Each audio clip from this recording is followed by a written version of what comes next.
Hello बच्चों, आप लोगों का साइंस ट्यूटर वर्ल्ड में बहुत बहुत स्वागत है। साइंस ट्यूटर वर्ल्ड में आप लोगों का बहुत बहुत स्वागत है।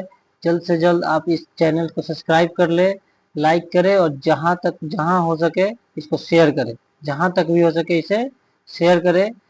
और जब आगे हम लोग डिस्कस करने वाले हैं चैप्टर 2 कैपेसिटर और इलेक्ट्रिक करंट के ऑब्जेक्टिव को, जो वीवीआई है, बिहार बोर्ड के क्वेश्चन से लिया गया है। प्रीवियस ईयर क्वेश्चन है as well as VVI question है 2026 के एग्जाम के लिए। साथ ही साथ इस चैप्टर में कैपेसिटर और इलेक्ट्रिक करंट में हम टोटल इसके जितने सारे कॉन्सेप्ट है उन सारे कॉन्सेप्ट का डिस्कस करेंगे। ठीक है, तो ध्यान से सेशन को देखिएगा और शेयर कर दीजिएगा। जल्द से जल्द शेयर कर दीजिए जो भी लोग हैं। तो हम लोग शुरू करते हैं। फर्स्ट क्वेश्चन है कि the expression for the capacitance of a conductor is the expression for the capacitance of the conductor is capacitance जो है कंडक्टर का के लिए क्या फॉर्मूला है? C equal to capacitance equal to Q by V. मतलब कैपेसिटेंस जो दो प्लेट है, पैरेलल प्लेट है, दो पैरेलल प्लेट के बीच के कैपेसिटेंस जो होता है डायरेक्टली प्रोपोर्शनल होता है चार्ज के, और इन्वर्सली प्रोपोर्शनल होता है दोनों के बीच जो पोटेंशियल डिफरेंस होता है उसके इन्वर्सली प्रोपोर्शनल होता है। मतलब पोटेंशियल डिफरेंस जितना अधिक होगा चार्ज कैपेसिटेंस उतना कम होगा। पोटेंशियल डिफरेंस जितना कम होगा और कैपेसिटेंस उतना अधिक होगा। चार्ज जितना अधिक होगा और कैपेसिटेंस उतना अधिक होगा। ठीक है, तो C equal to Q by V. और बच्चों आप लोग ध्यान रखिएगा, जो बातें आपको ये सब सारी बताई जा रही है, ये C directly proportional to Q, C inversely proportional to 1/v, ये सबको रिलेट कीजिएगा। ठीक है, तो आपको इस चैप्टर से संबंधित एक भी क्वेश्चन नहीं बचेगा, नहीं छूटेगा। ठीक है, ये हमारी गारंटी है। बस इसको ध्यान से आप देखिए और इसको आप फॉलो कीजिए। नेक्स्ट हम लोग समझते हैं द सेकेंड क्वेश्चन है the capacitance of capacitor does not depend on. Capacitance जो है कैपेसिटर का, किसी कैपेसिटर का कैपेसिटेंस किस पर डिपेंड नहीं करता, सब पढ़ाया हुआ है। किसी कैपेसिटेंस का कैपेसिटर डिपेंड नहीं करता है चार्ज ऑफ द प्लेट का पर, चार्ज ऑफ द प्लेट पर। हम लोग फॉर्मूला पढ़े हुए, कैपेसिटेंस ऑफ द कैपेसिटर होता है डायरेक्टली प्रोपोर्शनल टू होता है C इक्वल टू होता है epsilon not A by D। मतलब कैपेसिटेंस जो है किसी प्लेट का, किसी कैपेसिटर का डायरेक्टली प्रोपोर्शनल होता है एप्सिलॉन नॉट का, इनवर्सली प्रोपोर्शनल होता है डिस्टेंस बिटवीन द प्लेट का, और डायरेक्टली प्रोपोर्शनल होता है एरिया का। मतलब एरिया जितना बढ़ेगा कैपेसिटेंस उतना बढ़ेगा। प्लेट का एरिया जितना जब ज्यादा बढ़ेगा कैपेसिटेंस उतना बढ़ेगा। प्लेट का एरिया बढ़ाएंगे कैपेसिटेंस बढ़ेगा। डिस्टेंस प्लेट के बीच का बढ़ाएंगे, ये जो पैरेलल प्लेट कैपेसिटर है इसके बीच का डिस्टेंस हम लोग बढ़ाएंगे, कलर चेंज करके बताते हैं। इस दोनों के बीच का डिस्टेंस हम लोग बढ़ाएंगे तो कैपेसिटेंस जो है इसका घटेगा। डिस्टेंस जब घटाएंगे तो कैपेसिटेंस इसका बढ़ेगा। और ये डायरेक्टली प्रोपोर्शनल होता है एप्सिलॉन नॉट। एप्सिलॉन नॉट क्या है? इसके अंदर डाइलेक्ट्रिक डालते हैं, है ना, रेजिस्टेंस है बेसिकली। तो जैसे जितना अधिक डाइलेक्ट्रिक डालेंगे उतना कैपेसिटेंस इसका बढ़ेगा। जितना अंदर इसके अंदर डाइलेक्ट्रिक डालते हैं उतना कैपेसिटेंस बढ़ता है। क्लियर है यहाँ तक की बात? ये जितनी सारी कॉन्सेप्ट बताई जा रही है ये सब को ध्यान रखिए। हर एक एक कॉन्सेप्ट से एक एक क्वेश्चन आने वाला है। ये भी क्वेश्चन आ सकता है कि कैपेसिटेंस किस चीज पर डिपेंड करता है, डिस्टेंस पे डिपेंड करता है या नहीं करता है। Capacitance does not depend upon distance और नॉट, इस तरह से क्वेश्चन बन सकता है। इस एक क्वेश्चन के थ्रू हम 4-5 क्वेश्चन को डील करने की कोशिश कर रहे हैं। आप लोग बस ध्यान से देखिए और इसको ग्रैप्स करते रहिए और साथ ही साथ इसको फॉलो कीजिए। जितने भी दोस्तों को है फॉलो करवाइए इस चैनल को। ठीक है, which of the following is correct for capacitance for parallel plate capacitor. Parallel plate capacitor के लिए कौन सा रिलेशन सही है? Epsilon not A by D। Epsilon not A by D तुरंत बताया है। ठीक है, थर्ड क्वेश्चन छूट गया। थर्ड क्वेश्चन क्या है? Pico farad is unit of. आप देखिए पिको रहे, माइक्रो रहे, सेंटी रहे, है ना, किलो रहे, इस इससे मतलब नहीं है। ये फराड को देखिए, फराड को। ये फराड एक ऐसा यूनिट है जो सिर्फ इलेक्ट्रिक कैपेसिटेंस में यूज होता है। इलेक्ट्रिक कैपेसिटेंस में यूज करते हैं। ठीक है, फराड। एक फराड इक्वल टू कितना, एक माइक्रो फराड इक्वल टू कितना फराड होता है? आप बताइए, कमेंट सेक्शन में बताइए। एक माइक्रो फराड इक्वल टू कितना फराड होता है? 1 माइक्रोफराड इक्वल टू कितना फराड होता है?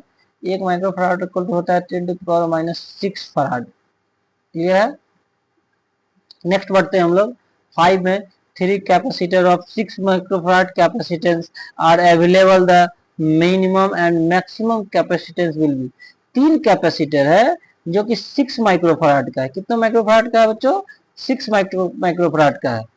6 माइक्रोफराड का कैपेसिटर है, उसको किस तरीका से जोड़ा जाए कि मिनिमम और मैक्सिमम कैपेसिटेंस प्राप्त हो। तो हम देखिए आपको पढ़ाए हुए हैं, हम पढ़ाए हुए हैं कि जब कैपेसिटेंस को सीरीज में जोड़ते हैं, कैपेसिटेंस को जब सीरीज में जोड़ते हैं तो उसका कैपेसिटर को जब सीरीज में जोड़ते हैं तो उसका कैपेसिटेंस घटता है, कैपेसिटेंस घटता है।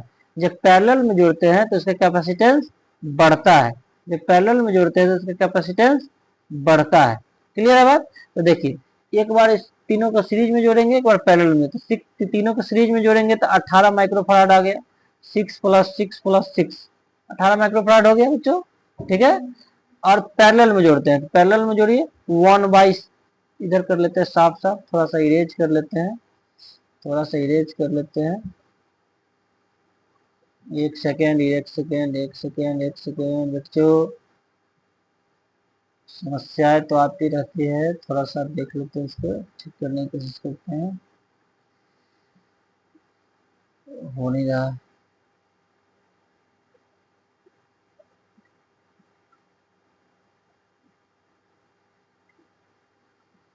ठीक है, नहीं हो रहा है तो हो गया। एक सेकेंड, इसको थोड़ा सा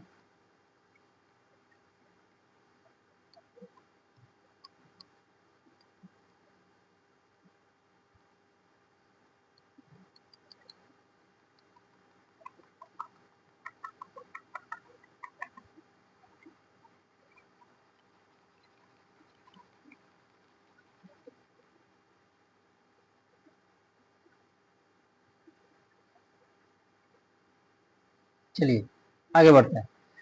तो मैक्सिमम निकालना है, मिनिमम निकालना है। तो मैक्सिमम निकल गया 18 माइक्रोफराड और मिनिमम क्या हो जाएगा? 1/6 + 1/6 + 1/6 करते हैं तो हो जाएगा कितना? 6, 3/6, 3 × 2 = 6, यानी 2 माइक्रोफराड हो जाएगा।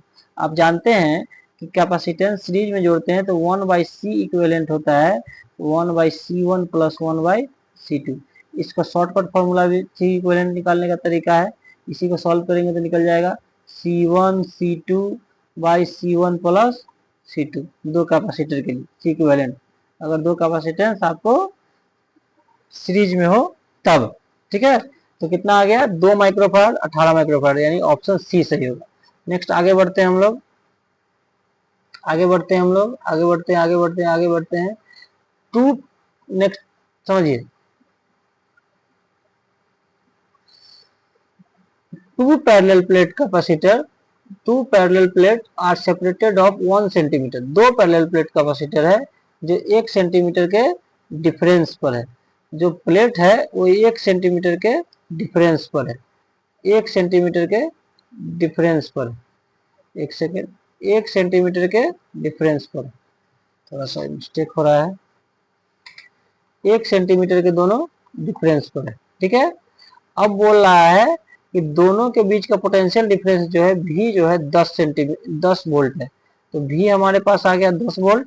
सबसे पहले हम डाटा क्लियर करेंगे। V आ गया 10 वोल्ट और उसके बाद डिस्टेंस दोनों प्लेट के बीच का आ गया 1 सेंटीमीटर। इसको मीटर में बदल देंगे 10⁻⁻2 मीटर हो जाएगा। अब इसके बीच का बोल रहा है इलेक्ट्रिक फील्ड इंटेंसिटी बताना है। तो आप जानते हैं कि 2 पैरेलल प्लेट कैपेसिटर होता है, सेम पोलैरिटी का होता है।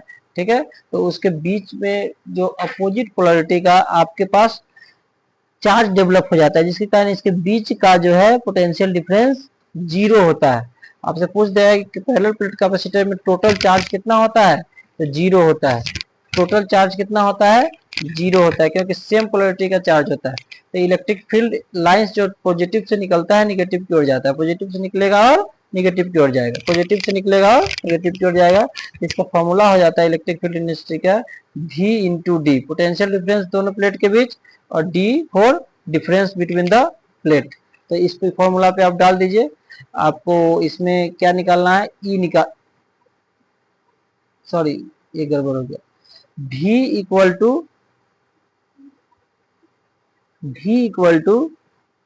E इंटू डी होता है, V equal to E into D होता है। तो हम लोग कर लेते हैं, E इक्वल टू क्या हो जाएगा, V बाई डी। इस फॉर्मूला में पुट कीजिए, इस फॉर्मूला में पुट कीजिएगा, आपको आ जाएगा 1000 न्यूटन पर कूलम, 1000 न्यूटन पर कूलम। तो ऐसा unit of dielectric constant is, ऐसा यूनिट डाइलेक्ट्रिक कांस्टेंट का क्या होता है, इसका तो हम ऑप्शन नहीं दिया हुआ है। ऐसा यूनिट होता है डाइलेक्ट्रिक कांस्टेंट का, अब E इक्वल टू क्या हो जाता है formula, K Q one Q two by R square. यहाँ से ऐसा यूनिट निकालिए, के का वैल्यू निकालिए, F equal to K Q one Q two by R square. F हो जाएगा न्यूटन मीटर स्क्वायर पर coulomb square, newton metre square पर कूलम्ब स्क्वायर, इसका ऐसा यूनिट हो गया डाइलेक्ट्रिक कांस्टेंट का। इफ द नेक्स्ट क्वेश्चन पे आते हैं हम, नेक्स्ट क्वेश्चन पे आते हैं, if the distance between two charges increase then the electrostatic energy. जब भी डिस्टेंस बिटवीन दो चार्ज जो है इंक्रीज करता है, ठीक है, तो इसका इलेक्ट्रोस्टैटिक एनर्जी क्या होगा, डिक्रीज करेगा। इलेक्ट्रोस्टैटिक एनर्जी क्या होगा, डिक्रीज करेगा। हम लोग जानते हैं कि इलेक्ट्रोस्टैटिक एनर्जी का फॉर्मूला होता है K Q one Q two by R R, K Q one Q two by R, ठीक है, K Q one by Q two by R. तो दो चार्ज जब अलग अलग डिस्टेंस पे रखते हैं, दो चार्ज जब हम अलग अलग डिस्टेंस पे रखते हैं, क्यू वन चार्ज रखे एक साइड, दूसरा साइड क्यू टू चार्ज रखे, तो दोनों एक से अलग डिस्टेंस पे रखते हैं, तो दोनों बीच एक चार्ज एक दूसरे को रिपेल करता है, एक दूसरे पर रिपल्सिव फोर्स लगाता है, इसके कारण दूर जाता है। तो दूर जाएगा तो इलेक्ट्रोस्टैटिक एनर्जी बढ़ेगा, दूर जाएगा तो इलेक्ट्रोस्टैटिक एनर्जी दूर जाएगा तो घटेगा, जैसे इनवर्सली प्रोपोर्शनल है, और नजदीक आएगा तो बढ़ेगा, ठीक है। तो यहाँ पे हो जाएगा decrease. Total charge of on charge capacitor पर टोटल चार्ज कितना होता है, जीरो। चार्ज कैपेसिटर पर टोटल चार्ज हो जाएगा हमारे पास जीरो, ठीक है। आगे बढ़ते हैं हम लोग, potential gradient equal to, potential gradient किसी भी क्वांटिटी का निकालना हो बच्चों, तो जहां भी देख लीजिए dx से गुना किया हो, यानी डिस्टेंस से गुना किया हो, तो उसका पोटेंशियल ग्रेडियंट वही होता है। तो पोटेंशियल ग्रेडियंट निकालना है, तो पोटेंशियल को dx से गुना किया हुआ है, तो dv बाई dx। अगर मान ली कहेगा चार्ज का ग्रेडियंट निकालिए, चार्ज ग्रेडियंट मिलेगा तो dq बाई dx, है ना।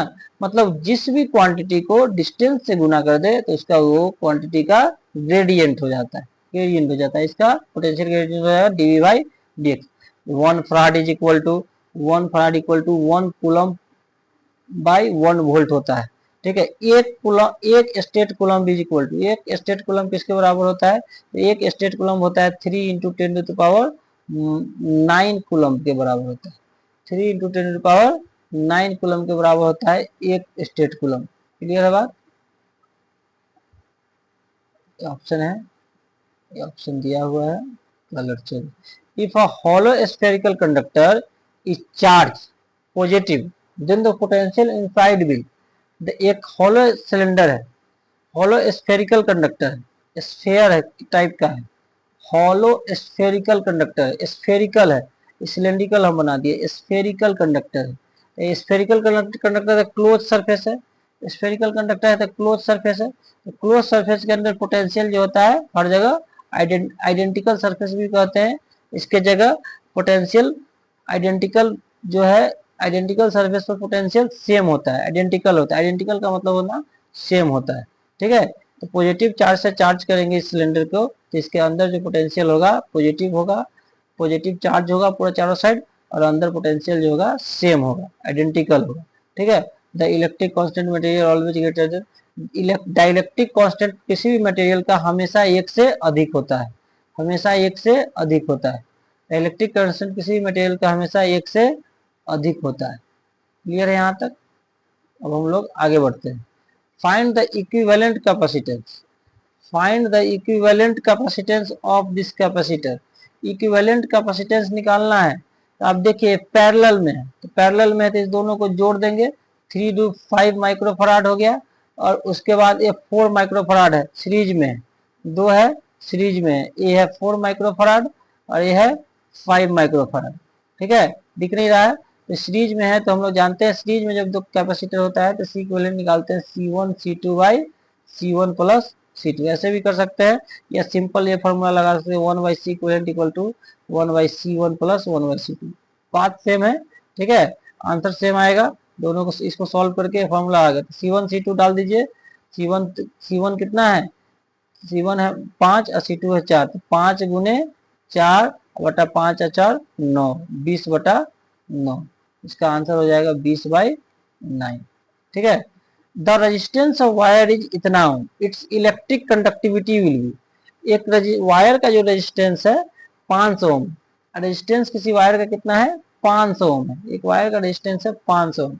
तो कंडक्टिविटी बराबर हम जानते हैं कि 1 रेजिस्टिविटी होता है, कंडक्टिविटी बराबर 1 रेजिस्टिविटी होता है। तो रेजिस्टिविटी को हम लोग डालते हैं 1/500, इसको सॉल्व कीजिएगा आ जाएगा 0.02 mho, महो। ओम का उल्टा क्या हो जाता है, ओम होता है रेजिस्टेंस का ऐसा यूनिट, तो महो हो जाएगा इसका कंडक्टिविटी का ऐसा यूनिट, क्योंकि रेजिस्टिविटी का उल्टा कंडक्टिविटी होता है। या कहीं कहीं ओम इनवर्स भी रहता है, कहीं कहीं ऐसे साइन से ओम का साइन है और उसका इनवर्स रहता है कैप के बराबर। अब देखिए नेक्स्ट क्वेश्चन की ओर बढ़ते हैं हम लोग। नेक्स्ट क्वेश्चन है कि 2 बल्ब्स ऑफ, एक सेकंड रुकिए, आगे बढ़ते हैं हम लोग, आगे बढ़ते हैं। 2 bulbs of 40 watt and 60 watt resistance are connected to 220 volt of source the in the ratio of, बोल रहा है कि दो बल्ब है, एक 40 वाट का है, दूसरा 60 वाट का है, ये 220 वोल्ट रेजिस्टेंस के पोटेंशियल से जोड़ा जाता है। दो बल्ब है जो 220 वोल्ट पोटेंशियल से जोड़ा जाता है, तो बताइए कि दोनों के पावर का बीच रेशियो क्या होगा। तो आप देखिए पहला बल्ब है, हम पावर बराबर फॉर्मूला पढ़े हुए हैं V इक्वल टू I।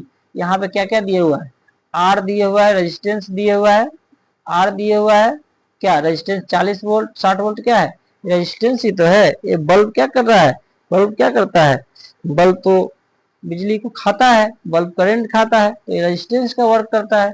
तो R हो गया रेजिस्टेंस, है ना, R हमको दे दिया और V दे दिया, है ना। तो हमको अब निकालना है पावर, तो हम पावर और R भी में रिलेशन पड़े हुए हैं, V square by R, V square by R, ठीक है, V square by R।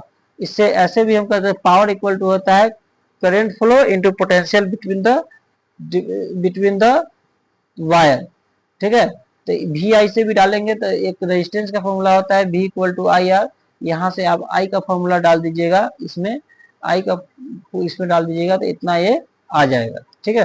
V square by R हो गया। अब समझिए किधर, हाँ 40 वाट को डाले, 40 वाट डाले तो 40 है तो आ जाएगा पोटेंशियल कितना है 220 गुने 220 क्या, अब बटा 40, इधर से कट गया, 2 से कट गया, 40 कट गया तो हो गया 2 गुना 4, 11 दूनी 22, यानी 110 गुने 2, इसको हो गया।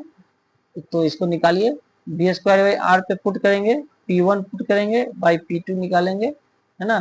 तो इसका आ जाएगा 3:2, ठीक, इस फॉर्मूला पे डाल के आप निकाल सकते हैं। नेक्स्ट लिखिए when a ammeter is shunted the total resistance of circuit will be, हम पढ़ाए हुए हैं बच्चों, जब आर्मीटर को शंट किया जाता है, आर्मीटर को जब शंट किया जाता है ना, आर्मीटर को शंट किया जाता है तब क्या बनता है, गैल्वेनोमीटर बनता है। तो शंट क्या होता है, किसी गैल्वेनोमीटर जो होता है एक रेजिस्टेंस की तरह वर्क करता है, उसके पैरेलल में एक अलग से रेजिस्टेंस ऐड करता है, जिसके कारण जो इफेक्टिव रेजिस्टेंस होता है वो घटा देता है। तो जब रेजिस्टेंस को शंट करते हैं, रेजिस्टेंस डालते हैं, आर्मीटर को शंट करते हैं, तो रेजिस्टेंस क्या होता है उस सर्किट का, डिक्रीज कर जाता है। क्या करता है, डिक्रीज कर जाता है। The motion of the electron inside a conductor is damped, damped motion होता है, डैम्प्ड मोशन करता है। Which of the following quantities remain, the damped भी आएगा और कहीं कहीं कभी कभी ऑप्शन आ जाएगा रैंडम भी आ जाएगा। जब कोई कंडक्टर है, किसी कंडक्टर के अंदर जो है इलेक्ट्रॉन जो है रैंडम मोशन करता है, रैंडम मोशन करता है, ठीक है, इधर से उधर से टकराते हुए मोशन करता है। ठीक, इससे टकराएगा इससे टकराएगा, ऐसे फर्स्ट इलेक्ट्रॉन दूसरा टकराता है, अनंतों बार टक्कर होते रहती है, तो इसको डैम्प्ड मोशन भी कहते हैं या रैंडम मोशन भी कहते हैं। Which of the following remain same in parallel combination of resistance, इसको समझिएगा। पैरेलल कॉम्बिनेशन ऑफ रेजिस्टेंस में कौन सा क्वांटिटी सेम रहता है, बताइए। अब पैरेलल प्लेट कॉम्बिनेशन में ले लेते हैं हम लोग,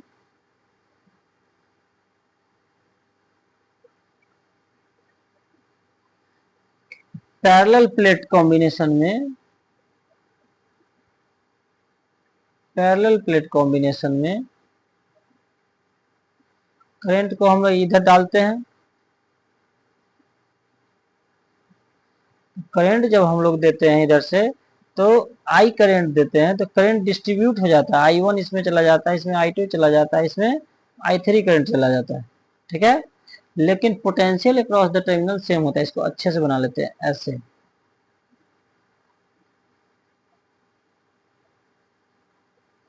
इसमें अगर सपोज डेट आई करंट डाले तो इसमें आई वन करंट चला गया, आई टू करंट चला गया, लेकिन potential across the terminal, first terminal है ए है terminal, B terminal, across the terminal potential क्या होता है, सेम होता है। तो पैरेलल कॉम्बिनेशन में जो है पोटेंशियल सेम होता है, पोटेंशियल डिफरेंस सेम होता है, लेकिन करंट अलग अलग होता है। याद रखने का ट्रिक याद रखिए बच्चों, P for potential, P for parallel, यानी पैरेलल कॉम्बिनेशन में पोटेंशियल सेम होता है, करंट डिस्ट्रीब्यूट होता है। इसी का उल्टा आप समझ जाइएगा कि सीरीज कॉम्बिनेशन में पोटेंशियल अलग अलग होता है लेकिन करंट सेम होता है। ये जितनी सारी बातें बता रहे हैं सब क्वेश्चन डायरेक्ट बनता है, एग्जाम में आता है। तो आप लोग को उम्मीद करते हैं कि सीरीज आप लोग को अच्छा लगा होगा। आप इस सीरीज को और शेयर कर दीजिएगा, जितना भी हो सके शेयर कीजिएगा, ठीक है। हम लोग और इस चैप्टर को कोशिश रहा है मेरा कि पूरे को सही से सॉल्व करे और अच्छे से आप लोग को कॉन्सेप्ट क्लियर हो। अगर कुछ दिक्कत हुई हो तो प्लीज कमेंट कीजिएगा, ठीक है।